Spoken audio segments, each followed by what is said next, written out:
Hi friends. So miracle stock ట్రేడర్స్కి స్వాగతం. So ఈ వీడియోలోకి వెళ్ళే ముందు చూడండి. సో మీరు లాస్ట్ వీడియోస్ చూస్తుంటే కనుక లాస్ట్ 2-3 వీడియోస్ చూస్తే కనుక సో చూడండి, నిన్నటి వీడియోలో కూడా 18th ఏప్రిల్ చూడండి, మనం ఒక లెవెల్ మెన్షన్ చేసాము నిఫ్టీలో. సో లాస్ట్ 2-3 డేస్ గురించి మాట్లాడుకుంటున్నాం. ఏంటంటే అది 21,860 టు 21,707 కదా. సో ఎగ్జాక్ట్గా మీరు చూస్తే కనుక ఆ లెవెల్ నుంచే మార్కెట్ ఈరోజు రివర్స్ అయ్యింది. ఆ విషయాలు చూద్దాం. ఫ్రెండ్స్, వీడియోలోకి వెళ్ళే ముందు అంత యాక్యురేట్గా లెవెల్స్ మ్యాచ్ అయ్యేది మీరు చూస్తే కనుక త్రూఅవుట్ ఇండియా మీరు జల్లెడ పట్టించినా కూడా అంత యాక్యురేట్గా పర్ఫెక్ట్ లెవెల్ ఐడెంటిఫై చేయడం ముందుగానే.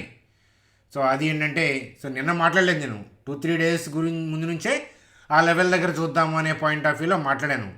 సో కాబట్టి ఏంటంటే, ఇట్లాంటి అప్డేట్స్ కావాలంటే మీరు కొత్తగా వాచ్ చేస్తుంటే కనుక సబ్స్క్రైబ్ చేసి బెల్ ఐకాన్ క్లిక్ చేయండి అని చెప్పి చెప్తాను. చూడండి ఫ్రెండ్స్, ఓవరాల్గా ఈరోజు బల్లూక మూతిపళ్ళు రాలగొట్టింది బుల్ అని చెప్పి చెప్పచ్చు. మరి ఇది ఫర్దర్గా అప్ ట్రెండ్కి దారితీస్తుందా? గ్లోబల్ పరిస్థితులు ఇంకా అధ్వానంగానే ఉన్నాయి.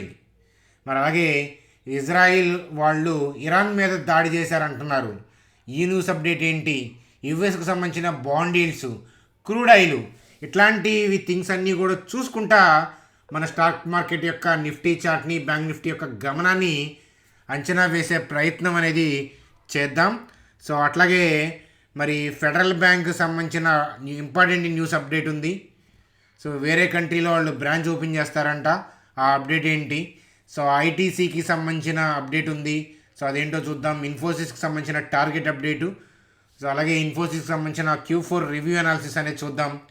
TV18కి సంబంధించిన Q4 అప్డేటు ఇత్యాది విషయాలు చూస్తూ నిఫ్టీ, బ్యాంక్ నిఫ్టీ యొక్క చార్ట్స్తో సింపుల్గా వీడియోని ఎండ్ చేసేద్దాం. చూడండి ఫ్రెండ్స్, వీడియోలోకి వెళ్ళే ముందు మన ఛానల్ వీడియోని లైక్ చేయడం అనేది మన జన్మ హక్కు. కాబట్టి ప్రతి ఒక్కళ్ళు లైక్ చేయడం మాత్రం మర్చిపోవద్దు అని చెప్పి చెప్తాను. చూడండి ఫ్రెండ్స్, మనం మాట్లాడుకున్న లెవెలే కదా. సో నిన్న నైట్ వీడియోలో అయితే ఇంకా క్లియర్ కట్గా 21,848 21,707 అనేది చెప్పడం అనేది జరిగింది. సో చాలామంది ఏంటంటే ఈ లెవెల్ పర్ఫెక్ట్గా వర్కౌట్ అయ్యింది. సో ఓల్డ్ పీపుల్ కంటే ఓల్డ్ సబ్స్క్రైబర్స్కి అయితే ఆశ్చర్యం ఏమి లేదు, కొత్త వాళ్ళకి ఆశ్చర్యంగా అనిపించవచ్చు. ఒకసారి వెనక్కి వెళ్ళి వీడియో చూడమని చెప్పి చెప్తాను. లాజిక్ కోసం ట్రై చేసే వాళ్ళ కోసం సో చిన్న థింగ్ చెప్తాను, చిన్న అప్డేట్ చెప్తాను. చూడండి ఫ్రెండ్స్, ప్రీవియస్గా జరిగిన హిస్టరీ చూడండి. కంటిన్యూగా డ్రాప్ జరిగిందా, కంటిన్యూగా ఒక డౌన్ ట్రెండ్ అనేది, ఒక మైనర్ డౌన్ ట్రెండ్ అనేది డైలీ చార్ట్లో నడిచింది. సో మన స్క్రీన్ మీద చూస్తుంది ఏంటంటే డే చార్ట్. డే చార్ట్ అంటే ఏంటంటే ఒక సింగిల్ క్యాండిల్ అనేది 1 డేని రిప్రజెంట్ చేస్తుంది. సరే, జరిగిపోయిన థింగ్ చూస్తే కనుక మైన్యూట్ ఒక మైనర్ అనేది డౌన్ ట్రెండ్, దాని తర్వాత ఒక డోజీ కైండ్ ఆఫ్ క్యాండిల్తో గ్యాప్ అప్ అయి మార్కెట్ పైగా ర్యాలీ అయింది. సో ఈ క్యాండిల్, ఈ డోజీ క్యాండిల్ అప్పుడు మనం మెన్షన్ చేసుకున్నాము పైకి టర్న్ అవుతుంది లేదా అట్లీస్ట్ రీట్రేస్మెంట్ వస్తుంది అనేది డిస్కస్ చేసుకున్నాము. వచ్చింది. సో వచ్చి ఆ క్యాండిల్ అనేది అప్ ట్రెండ్ని కన్ఫర్మేషన్ చేసింది. అక్కడ నుంచి అప్ ట్రెండ్ అనేది కొనసాగింది ఇక్కడ దాకా. మనం కూడా సో మాట్లాడుకున్నాము. సో ఏంటంటే 22,700 టార్గెట్ గతంలో మాట్లాడుకున్నాము ఇక్కడ. సో అయితే అది వెళ్ళింది, మీరు చూశారు కదా. సో మల్టిపుల్ టార్గెట్స్, ఇక్కడ ఒకటి, ఇక్కడ ఒకటి, ఇక్కడ ఒకటి, ఓవరాల్గా అక్కడ దాకా వెళ్ళింది. సరే, గ్లోబల్గా ఉన్న అలజడి వల్ల రీట్రేస్ అవుతా వచ్చింది. సో చూడండి, ఇక్కడ గ్యాప్ ఉంది చూసారా, డోజీ క్యాండిల్కిను ఈ డోజీ క్యాండిల్కి. ఈ రెడ్ కలర్ డోజీ ఉందా, సో అట్లాగే green colour doji kind of candle ఉందా, దీనికి గ్యాప్స్ అప్ అంటాం కదా. సో గ్యాప్స్ అప్ అయ్యి మళ్ళీ వెను తిరగలేదు. సో ఆ తర్వాత మళ్ళీ రాలేదు ఆ ప్లేస్కి. సో ఈ గ్యాప్స్ అప్ అయింది అని అంటే, సో చూడండి ఆ క్లోజింగ్ దగ్గర ఆ ఏరియా అంతా బై ఆర్డర్స్ ఉన్నాయి. కానీ ఆ గ్యాప్ అప్ అయిందంటే కనుక హయ్యర్ లెవెల్లోనే సెల్లర్ అవైలబిలిటీ ఉన్నాడు, లోయర్ లెవెల్లో ఓన్లీ బయర్స్ ఉన్నారు. బయర్స్ డామినేట్ చేశారు. అంటే ఫర్ ఎగ్జాంపుల్ 1000 బై ఆర్డర్లు ఉంటే 100 మాత్రమే సెల్ ఆర్డర్స్ ఉన్నాయి. కాబట్టి మార్కెట్ అలా ఓపెన్ అవ్వదు కదా. మార్కెట్ ఓపెన్ అవ్వాలంటే ఈక్విలెంట్గా ఉండాలి, అంటే దగ్గరగా అన్న మ్యాచ్ అవ్వాలి. బై ఆర్డర్లు 1000 ఉంటే ఒక 800 సెల్ ఆర్డర్స్, లేకపోతే బై ఆర్డర్లు 1000 ఉంటే ఒక 1200 1300 సెల్ ఆర్డర్స్, అట్లా రఫ్గా చెప్తున్నాను, 1000 అని వేలలో ఉంటాయి కదా. సో కాబట్టి ఏంటంటే ఆ ఈక్విలెంట్ ఆర్డర్ దగ్గరే సో మార్కెట్ ఓపెన్ అవుతుంది. అది మనం చాలాసార్లు చెప్పుకున్నాము, అంతే కదా. సో మార్కెట్లో ₹1,00,00,000 పలుకుతూ ఉండొచ్చు ఎకరం, కానీ కొనేవాడు అమ్మేవాడు ఇద్దరు ఉండాలి కదా. అమ్మేవాడు ఉంటే సరిపోద్దా, కొనేవాడు కూడా ఉండాలి కదా. సో ఈ కొనేవాళ్ళు అమ్మేవాళ్ళు కలిపి సో అక్కడ ఎకరం 80 లక్షల ఎముడు పోయింది ఒక 4 ఎకరాలంటే సో అది మనం ఆడుకోవాలి. అది వాల్యూమ్ కింద లెక్క, అది యాక్చువల్ ట్రేడెడ్ క్వాంటిటీ. సో అట్లాగేంటంటే మరి హయ్యర్ లెవెల్లోనే ఓపెన్ అయ్యి మార్కెట్ కిందకి దిగలేదంటే సో ఏంటంటే సెల్లర్స్ లోయర్ లెవెల్లో అవైలబిలిటీ లేరు అని అర్థం. అంటే ఈ ఏరియా అంతా బయర్ డామినేట్ చేసిన ఏరియా. సో కానీ ఆ ఆర్డర్లు అంతే ఉంటాయి అనేది చాలాసార్లు నేను ప్రూవ్ చేశాను, మరొకసారి ఈరోజు ప్రూవ్ అయింది. సో ఎప్పుడైతే రీట్రేస్మెంట్ వస్తుందో సో ఇది లార్జ్ టర్నింగ్ పాయింట్ కదా. సో గ్యాప్స్ ఇక్కడ కూడా ఉన్నాయి కానీ మరి అవేమి ఆగలేదుగా అంటే సో కానీ ఇది చూడండి, ఇది చాలా డౌన్ఫాల్ తర్వాత బలంగా టర్న్ చేశారు అని అంటే ఖచ్చితంగా ఏంటంటే ఒక పాయింట్ వాళ్ళకి నచ్చే పాయింట్ ఏదో ఉంటేనే కదా అలా అలా వెళ్ళేది. సో అట్లాగేంటంటే ఒక డౌన్ ట్రెండ్ తర్వాత ఎప్పుడైతే ఈ డోజీ తర్వాత గ్యాప్స్ ఉంటాయో హెవీగా బై ఆర్డర్స్ ప్లేస్ చేస్తే కానీ మార్కెట్ని వాళ్ళు టర్న్ చేయలేరు. సో అంటే హెవీగా బై ఆర్డర్స్ ప్లేస్ చేస్తేనే ఇలా డౌన్ ట్రెండ్ని అప్ ట్రెండ్కి మార్చగలరు. కాబట్టి అలా ఏదైనా టర్నింగ్ పాయింట్ గ్యాప్ మీరు తీసుకుంటే కనుక హెవీగా బై ఆర్డర్స్ ఉన్న ఏరియా, సో ఆ ఏరియాకి వచ్చింది. సో ఈ గ్లోబల్ క్యూస్తో సంబంధం లేదు. సో ఓట బావిలో ఓటెళ్ళి ఏంటంటే ఎంతలా బయింగ్ వచ్చిందో చూసుంటారు మీరు కదా. సో అదనమాట జరిగింది ఈరోజు. సో అయితే ఏంటంటే మరి బయింగ్ వ్యూ ఎందుకు ఇవ్వలేదు, ఎందుకు బై చేయట్లేదు అని అంటే గ్లోబల్గా చాలా బ్యాడ్ నడుస్తుంది. అవేంటో చూద్దాం, దాని తర్వాత మళ్ళీ నిఫ్టీకి వస్తాను. చూడండి ఫ్రెండ్స్, గ్లోబల్గా ఉన్న బ్యాడ్ ఏంటి చూసే ముందు ఇక్కడ ఫెడరల్ బ్యాంక్ సంబంధించిన న్యూస్ అప్డేట్ చూడండి. సో ఆర్బీఐ అప్రూవల్ కోసం చూస్తున్నారు, అంటే వాళ్ళకి ఆర్బీఐ అప్రూవల్ వచ్చింది. సౌదీ అరేబియాలో ఆఫీస్ పెట్టుకుంటారంట వాళ్ళు, ఫెడరల్ బ్యాంక్ వాళ్ళు. సో ఇది పాజిటివ్ న్యూస్ అని చెప్పి చెప్పచ్చు అనమాట ఫెడరల్ బ్యాంక్కి. అంటే ప్రైస్ యాక్షన్తో సంబంధం లేదు, ఇండివిజువల్గా బ్యాంక్కి పాజిటివ్ న్యూస్. చూడండి ఫ్రెండ్స్, అలాగే ఐటీసీ యొక్క ఆర్మ్ ఐటీసీ ఇన్ఫోటెక్, చాలామంది ఇంటర్వ్యూస్ కూడా అటెండ్ అయ్యే వాళ్ళు ఐటీ వాళ్ళు చూసే ఉంటారు. నేను కూడా ఎప్పుడో 2013-14 ఆ టైంలో వెళ్ళాను. సో బెంగళూరులో ఐటీసీ ఇన్ఫోటెక్ ఇంటర్వ్యూకి అనమాట. ఒక అడవిలో ఉండిద్ది అది. సో మీలో చాలామందికి తెలుసు కదా. సో ఐటీసీ ఇన్ఫోటెక్ ఏంటంటే ఇప్పుడు 100% share capital of బ్లేజీ clan technologies అంట 485 crores వెచ్చించి దాంట్లో 100% స్టేక్ని ఆక్యుపై చేశారు.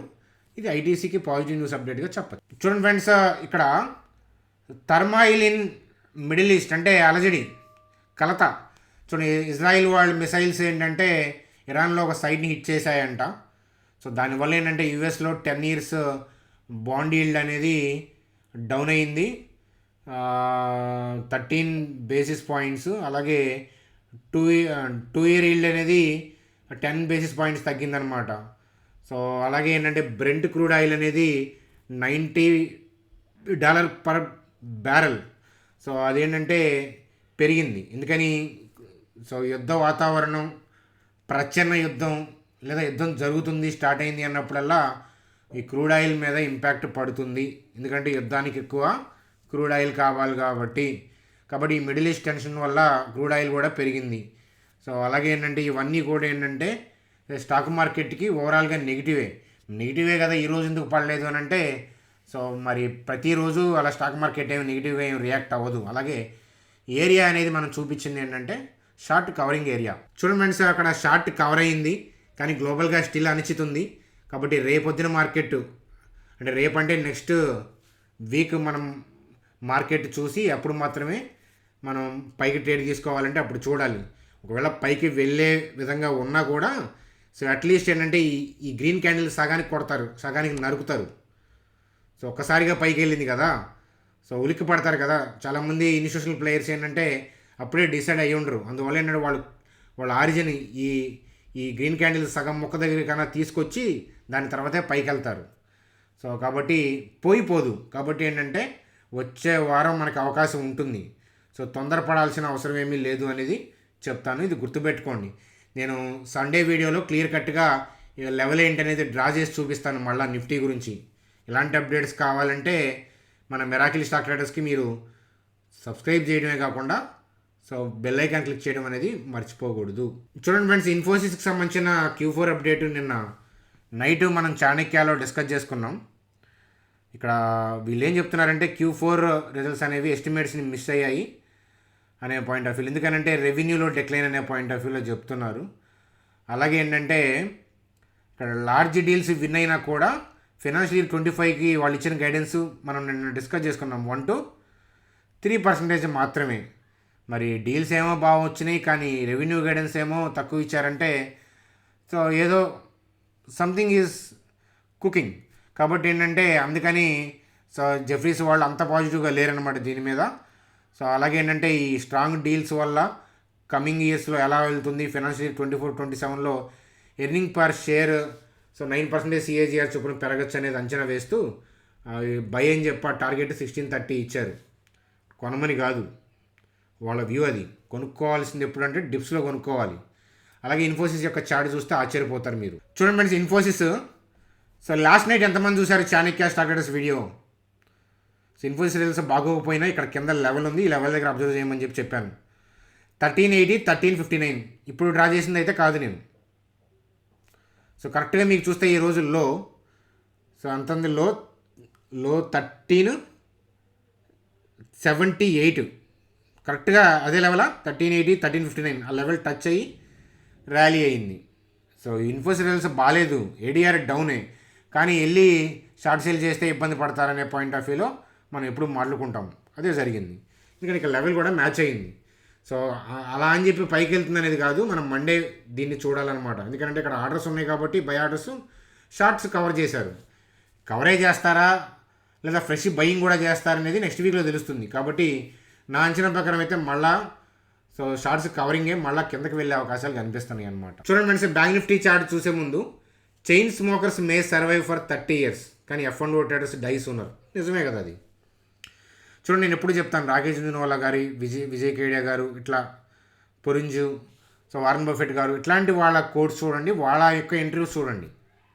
అంతేగాని యూట్యూబర్ల ఇన్ఫ్లుయెన్స్లో పడి మీరు ఆప్షన్స్ ట్రేడింగ్ స్ట్రాటజీలు, నేను నా కండల్లో దమ్ముంది, మజిల్ పవర్ ఉందని చెప్పి నేను చంకలు గుద్దుకొని వెళ్తే మాత్రం ఏంటంటే తీవ్రమైన పరిణామాలు ఉంటాయి అనేది చెప్తాను. సో ఒకవేళ F&O చేస్తే కూడా ఫ్యూచర్స్ అది కూడా ఇండెక్స్ వరకే పరిమితం. అది కూడా ఆపర్చునిటీ వచ్చినప్పుడు, మంచి నాలెడ్జ్ ఉంది, మార్కెట్ మీద గమనం ఉన్నప్పుడు. సో అది కూడా మార్కెట్ బాగా కరెక్ట్ అయ్యి రీట్రేస్మెంట్ అవుతున్నప్పుడు ఫ్యూచర్స్. అంతేగాని ఈ పద్దాక నాకు పని అదే, కనుక పని పాట లేదు అంటే ఎవ్రీ మంత్ 1st తారీఖు వస్తుంది.